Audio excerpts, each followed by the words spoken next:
have seen this, and I call it the core of the service strategy, especially when presenting to senior IT or business executives. Most senior IT and business executives want some cost component to the service delivery model. They want to know what the cost per contact or cost per call is, or what am I getting in terms of value for this huge investment that I make in the customer support help desk kind of ring, right? What do I compare it to? Or, you know, do I simply just say I don't know, surrender and outsource it to somebody that's going to charge me a good amount of money for, you know, for delivering service at a service level and those kind of things. But the whole service strategy of Shift Lab is to understand the service model or structure within a strategy and know your cost in terms of what cost is it to solve an issue on first call resolution. Of the ones that I can't solve on first call resolution, what do I escalate to my tier 2 teams? What does that cost me? Of those that can't be solved here, I send to my tier 3 team. What does that cost me? Then, of that cost, what does it cost me to put a self-service portal, website, self-service solutions out there?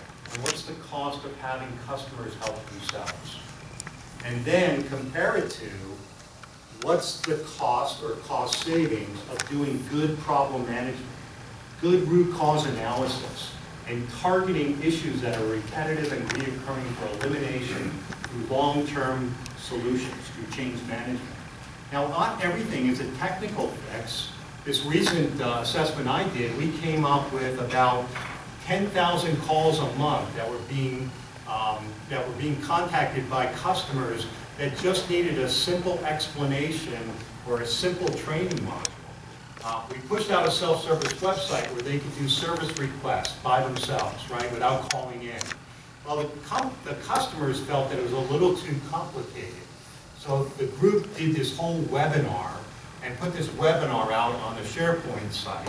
Well, if you're a customer and you want to order something now, are you going to go take a webinar on a SharePoint site before you have to order something? No. What we did was we took short YouTube videos that we made on how to do screenshots of a customer ordering a service request.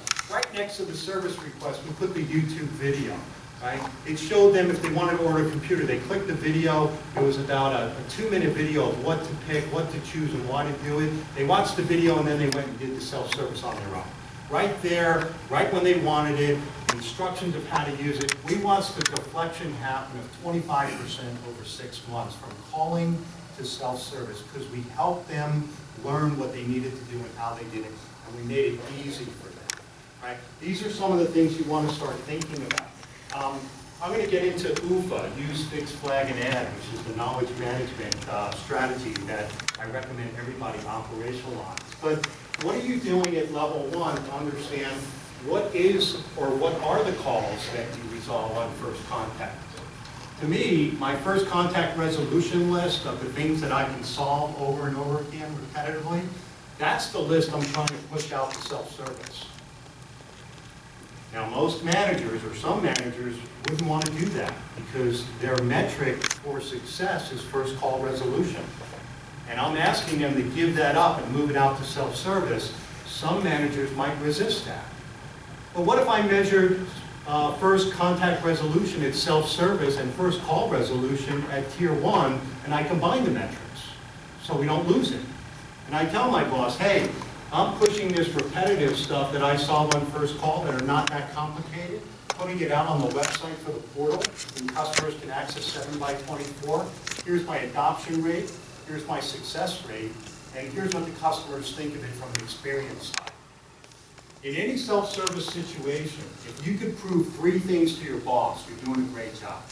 What's the adoption rate, meaning how many people come and use it? When they come to use it, how many people get success or actually get the outcome they desire through self-service? The third one was it a good experience? And if they're coming back and telling you those 3 things, you can confidently go back to your boss and say you're doing the right things on self-service. What do I want to do to increase first level resolution or first contact? Well, I'm going to go through all the categories of calls and types that I shift to second level, and I'm going to see if there's anything that they can help me with in terms of adding knowledge, adding access, adding tools, or training that would help my first level people resolve more of the issues that I escalate. And basically I'm selling them and telling them, hey, I know you guys are having issues trying to balance support and projects. If I could take some of your support work away, you would have more time to deliver projects. Isn't that a good deal? Right? Doesn't your team want more time to spend on projects so that they can deliver more at a higher quality and let my team deal with the service and support that are coming in through the phone and email and self-service? That's the selling proposition that I would talk about. And so ideally, if I keep focusing on shifting left, I'm going to start to look at a lower total cost of support.